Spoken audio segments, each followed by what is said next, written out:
Hey, good evening, everybody. Let's get started. 7:30 here at Pacific time. So we were supposed to review this couple of architecture regarding the parallel processing. There are interesting structures behind those architecture and several classifications of in general. Like it's very abstract in that sense. And then we'll move to next day we'll move to some more parallel architecture concept wise. One point I want to note to you before that, let me hear if there are any question from you on this lecture or any other topic in general.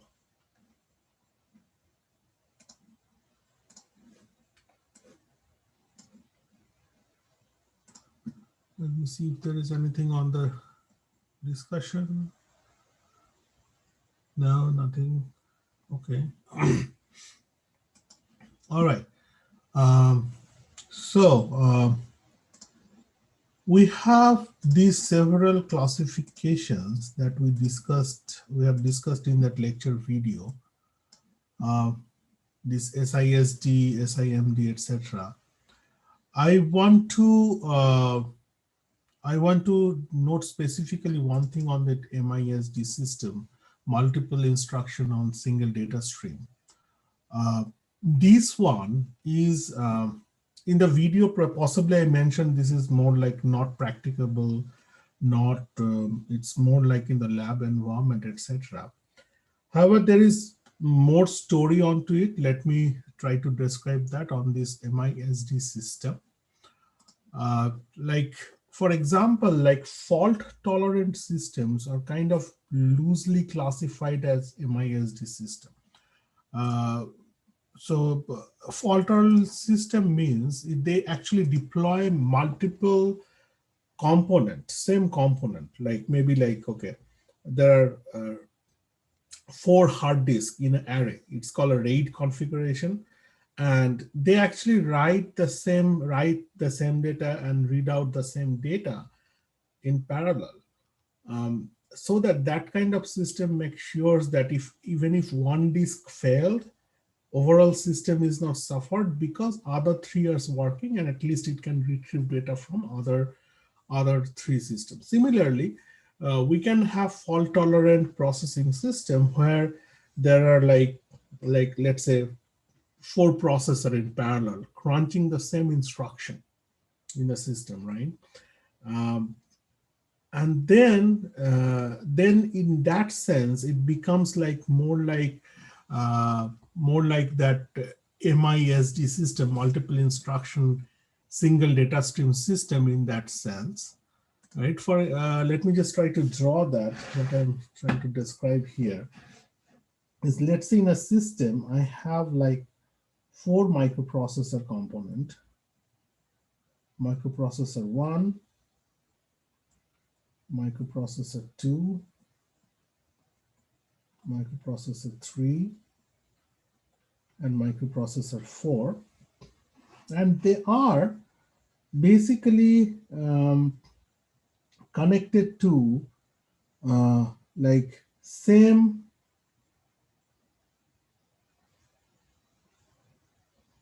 memory system, let's say.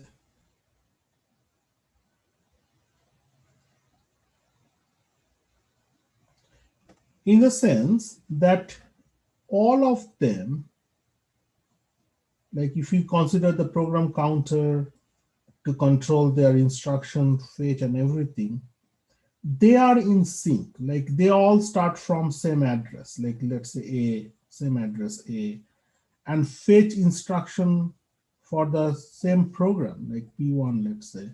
Same program flows into these processor crunch those instructions, follow those instructions, execute those instructions in parallel and generate a result in parallel. And one of them get committed into the memory. So that means in a time, if one processor just let's say burnt out, like for electrical jitter or anything like that, it just burnt out, then at least the overall system will still function because other three are in place to cover that fault.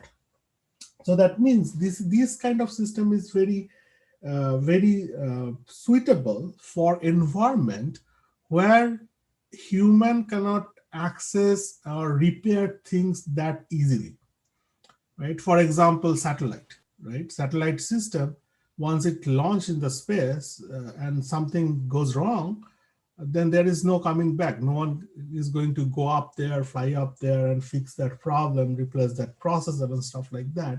For those kind of overall system, this is very interesting architecture where they deploy multiple of same component to do the same thing in parallel, and so that if one component just failed, shut down, burned out, overall system is unaffected because there are other component replacement in parallel. Okay, so these kind of thing, if you think of this is a single data stream, this is a single data stream and multiple instruction, though they are the same instruction being executed in the multiple processor, they are kind of loosely classified as MySD system, multiple instruction, single data system. A recent development from Google, there is one processor they have released called Tensor Processor Unit or TPU, used for in the AI applications and AI area, artificial intelligence area for neural network training and stuff like that. It's called a TensorFlow, and TensorFlow to accelerate the TensorFlow's performance, they have a specific special processor called TPU, Tensor Processor Unit. That one, they claim it is a multi-instruction single data stream. So for them, so TPU is, I believe, like overall architecture, something like that. They have like multiple processing unit, P1, P2, P3, P4. And they have single data coming in and fed into these different component, and these component, each of them processing unit process this data differently. So this is kind of true multiple instruction single data stream system. However, one can argue, like it's kind of very healthy debate that whether we want to call it a multiple instruction single data stream system, or it is multiple instruction multiple data stream. Why? Because just think this system ends like this here, right? This part is definitely multiple instruction, multiple data stream. Only the fact is these individual data streams are tied together to be fed with a single source of data. So in a sense, it means if we have a multiple instruction, multiple data stream system, we can deploy it for a multiple instruction single data stream scenario as well. So one can debate, hey, we can classify this system as a multiple instruction, multiple data. It's just that one data stream being fed into this multiple channel. So that's kind of debatable question, but anyway, so they also say that this can be classified as a MISD kind of system. Question?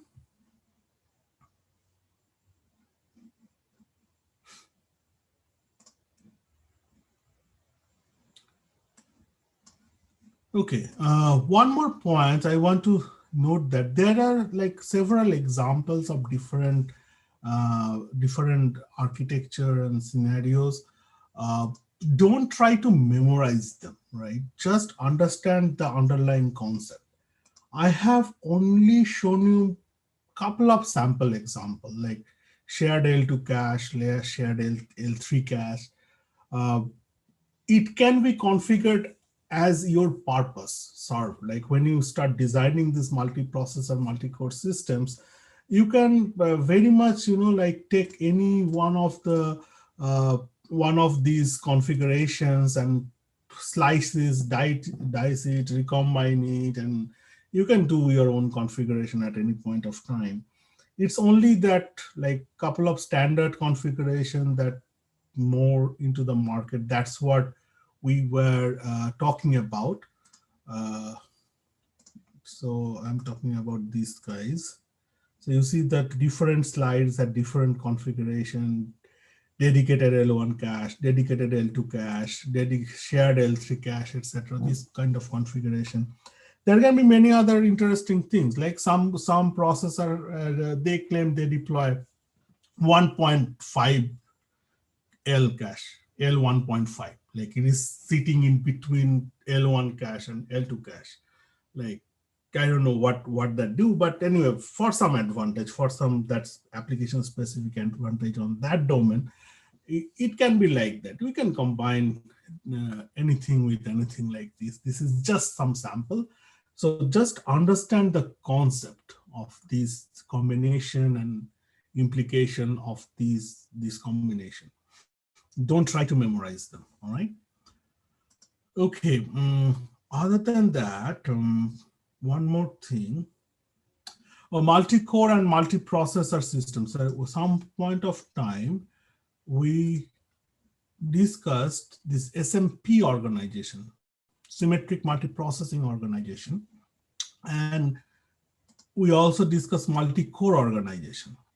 So multi-core organization is basically an SMP, is a symmetric multiprocess organization. So why these are different? Like SMP is kind of an old concept where there was individual processor, like you can hold those one integrated circuit or IC chip, and they goes into one single big motherboard like this, and they are connected like an interconnecting network on the motherboard. So they are called in generic the SMPs. Now imagine this whole system along with this interconnection network goes into one chip on one silicon. That's your multi-core system.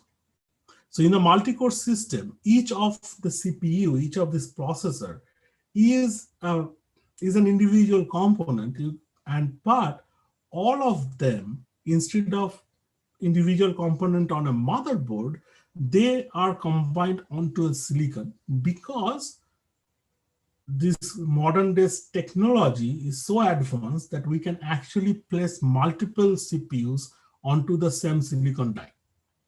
So that's the only difference. But multi-core organization is practically SMPs, the symmetric multiprocess architecture. Okay. One more thing I want to show you is a shared bus SMP organization where we talked about there are multiple processor connected through a passive bus, which is basically bunch of signals, electrical signals. And on the same bus, we have several devices connected, main memories, several IO devices like that. One example, definitely, you are heard of the USB, Universal Synchronous Bus. That's one type of shared bus organization. There are many other buses like AMBA, like ITE, that kind of thing. What they differ from each other is really on their protocol, like how they communicate from the processor with the one processor communicate with the devices connected to these other IO components. That's only difference. And this protocol wise, you can think like a small scale network on a board or on a chip. Like remember, like probably you have heard of this or took the networking class, right? There is this different 7-layer protocol where you have certain packet structure, and through the packet you send it to the internet connection, and then you basically some other recipient picks up that packet and so on and so forth. This same communication protocol concept applied to this shared bus communication as well. Each of these information are exchanged between those components, between processor and the other IO and memory components through data packet.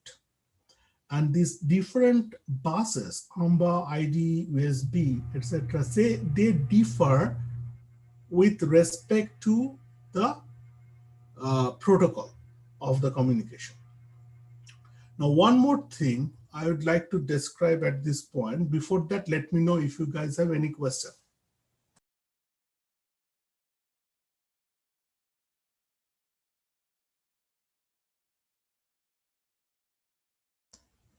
Okay, no question. All right. So let me now try to explain a little more on this shared bus architecture. Just give me a minute, okay? Just hold on.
Okay. So we have this, in the slide, we have this shared bus organization.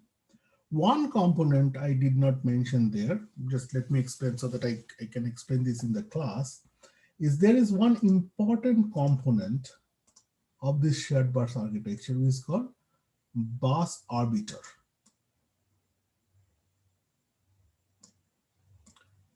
Okay, so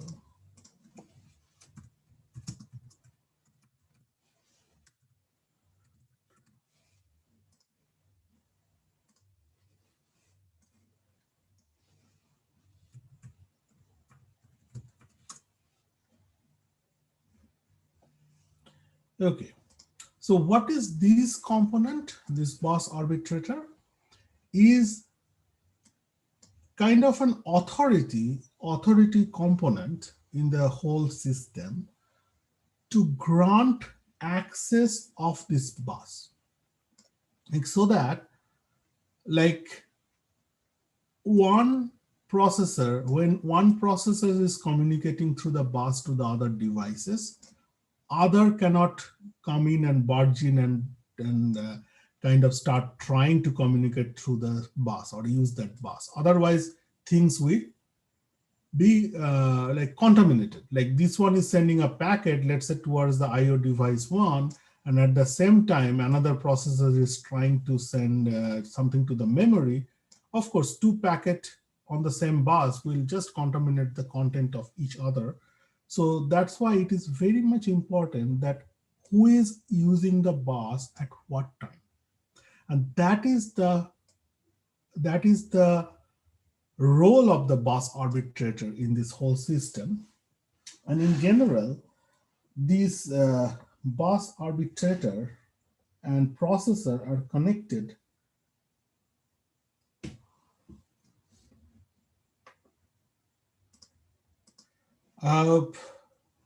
yeah, maybe that component, someone asked that, do you mean bus arbiter Yeah, we can call it a bus arbiter or bus arbitration unit, okay, or bus mastering. Yeah, arbitrator is less. I just wanted to use the arbitrator term because the dictionary wise, it is an independent body or officially appointed or settled down the dispute, right? Arbitrator. So that's why I like to use the term arbitrator there. You can use that bus arbiter, bus master, anything like that nature. Okay.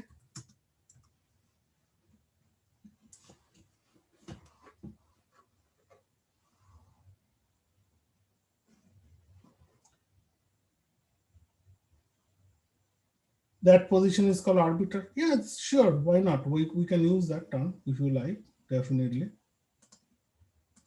Okay, someone is really not comfortable with the arbitrator term, so let's call it arbiter. All right. I hope you are happy now. All right. Arbitrar. Right.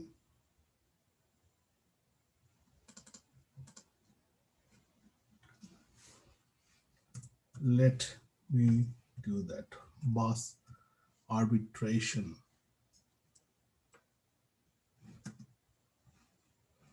unit or bus master.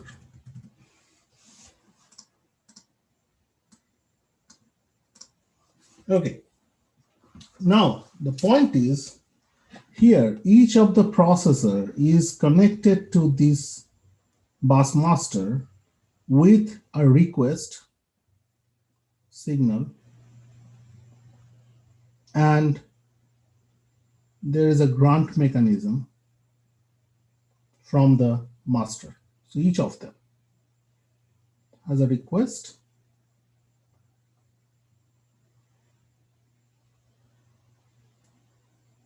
and a grant.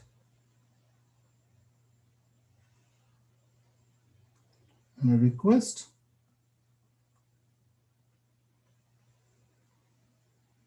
and a grant. And this arbitration unit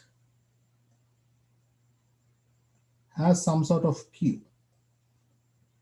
And what the assumption is this, like the request comes in, they got filled up in the queue, and bus arbitration unit actually looks at that if already has granted some part, or if it is not, if it is free, then it turns on the grant for that. Let's say R1 sent a request and bus is free, it basically sends out a grant signal. One more signal is important, which is like a done. Done.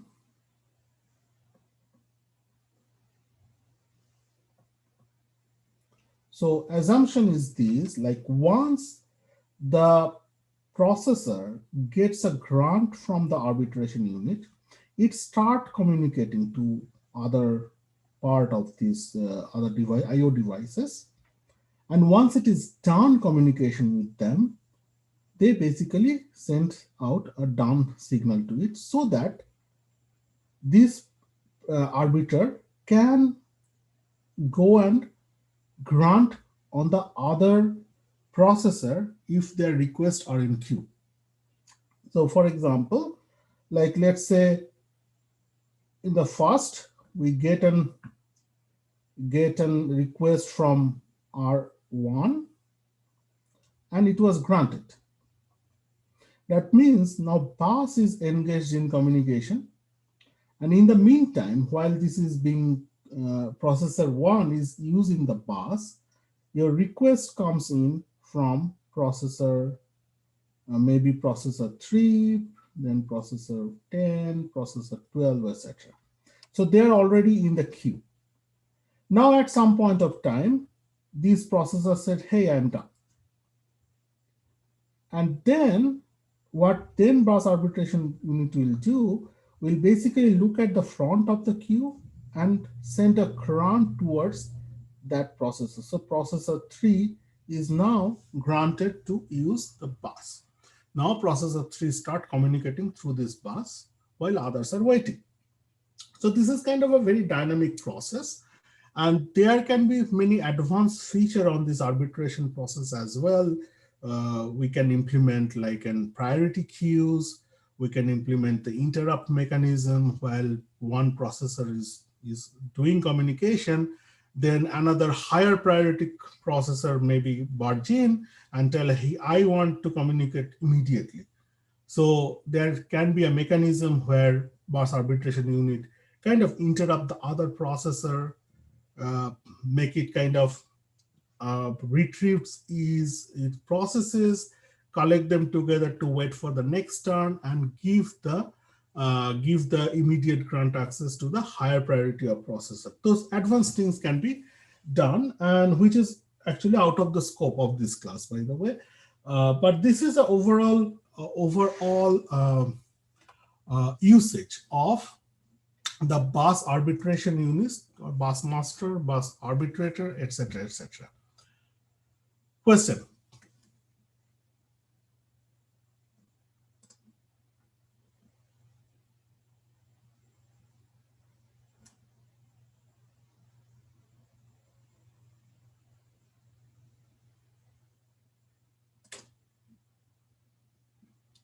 Okay.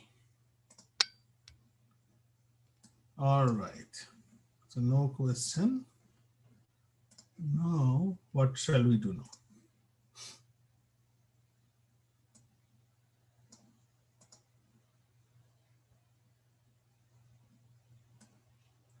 Hey, we have some interesting question, like if you guys want to answer them. One is that, let's say I want you to classify your computing system, like your laptop. What kind of system do you think it is? It is SISD, SIMD, MISD, MIMD. What do you think?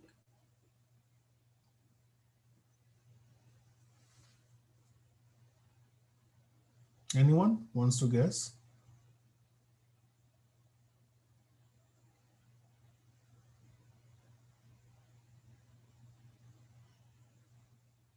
Probably SISD. SISD, single instruction, single data.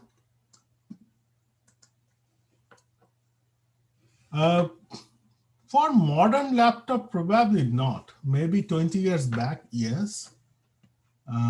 If you have like 20th century, like about 90s, from that onward, it is basically multiple instruction, multiple data system.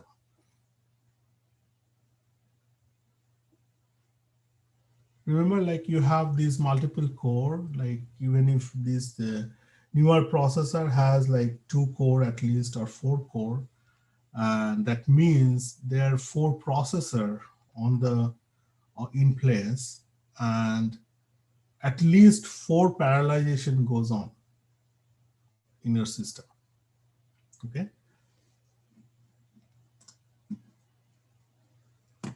Next question would be, just think, is your laptop is a shared memory system, like SMP, symmetric multiprocessing system?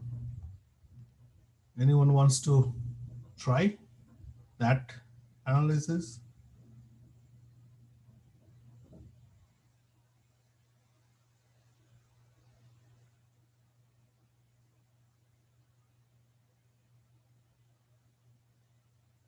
What's the question exactly? So is your laptop, if you think, take your laptop and think whether it is an SMP or symmetric multiprocessing system.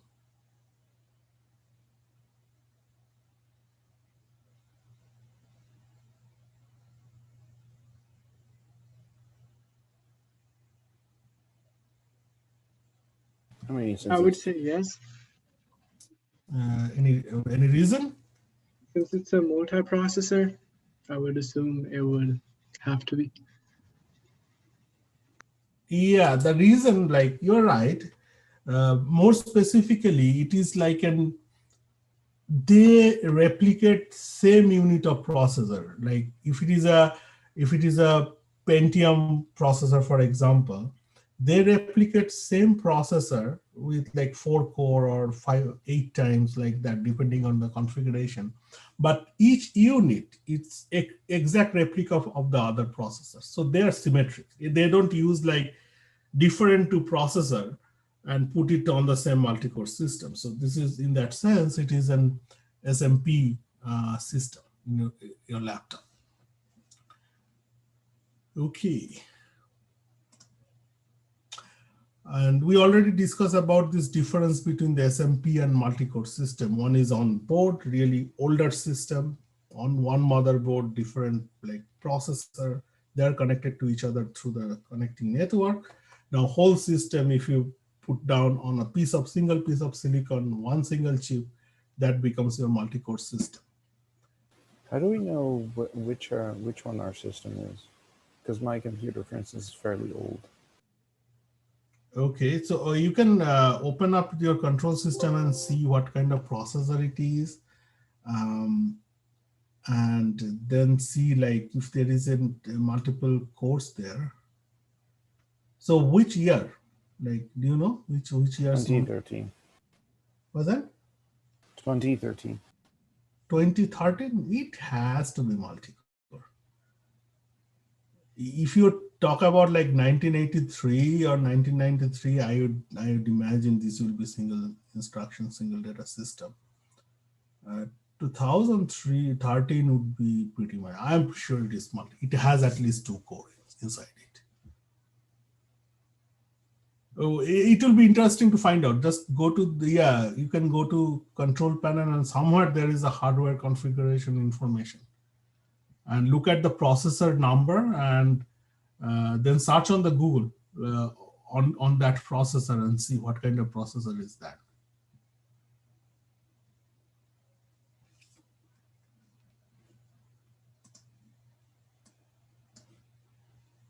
Okay. All right, so if there is no other question, then we can stop tonight. Please go back and look at your lab and complete that task, okay? Very important on your project 3. I'll wait for a couple of minutes for any other question, then I will just stop this meeting then.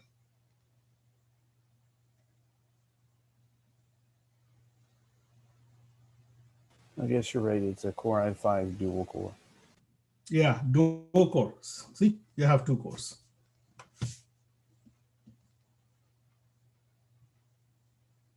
I believe like you can find a single core system. Maybe I need to see, but my feel is that like, have you seen that very small laptop from the SR with the Atom processor? Maybe they're single core. Maybe I need to check. I'm not sure though. You mean like a netbook, like the really small ones? Netbook can be also. I'm not sure. We can search. That would be like really interesting study actually. Netbook and also SR. Yeah, SR. Let's see, SR Chromebook. What kind of processor it has? SR Chromebook. Because Chromebooks usually doesn't need much processing power because the idea is this everything is on the cloud. And you are just running a big, great browser, basically interface, and then doing everything there. What is the spec of this? Celeron. Intel Celeron, okay. Intel Celeron spec.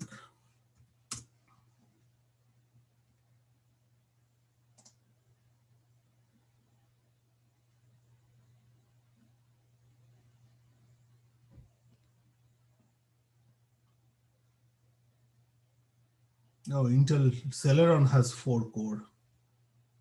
Okay, so not single core really. Yeah, we need to see. I would say it will be really hard to find out a single core machine nowadays, at least on the modern systems.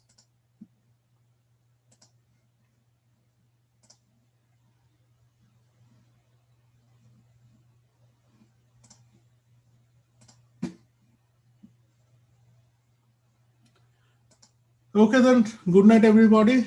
and make sure you keep working on your project 3. Hey, Professor. Okay, bye. Any word on project 2? Oh. Thank you very much for reminding me on the project 2. Yes, let me quickly share something with you guys. And tonight I will publish the points. Thank you, Avajit, for reminding me. No Extra problem. credit for a B job. Was that? I said extra credit for a B job. I'm kidding. I mean, I wouldn't say no to that either, but So this is your project 2 point distribution, like max highest was 220 out of 200 and median is about 192. Uh, there are a great lot of students actually didn't submit for some reason. Wow. So I don't know what happens. Hopefully they will get back to me and tell what happens. But with that, our grade distribution, at least A minus or better, is pretty good. 44% of the class is on the A minus or better, more on the A, similar on the F, because you can well imagine, right? This 11 student didn't turn up their assignment. So I don't know what happens there. But other than that, this is pretty good. And remember, this is without the bonus. So maybe this D plus will move into the passing grade as well. Anyway, so tonight I will publish the grade for project. All right. Thank you.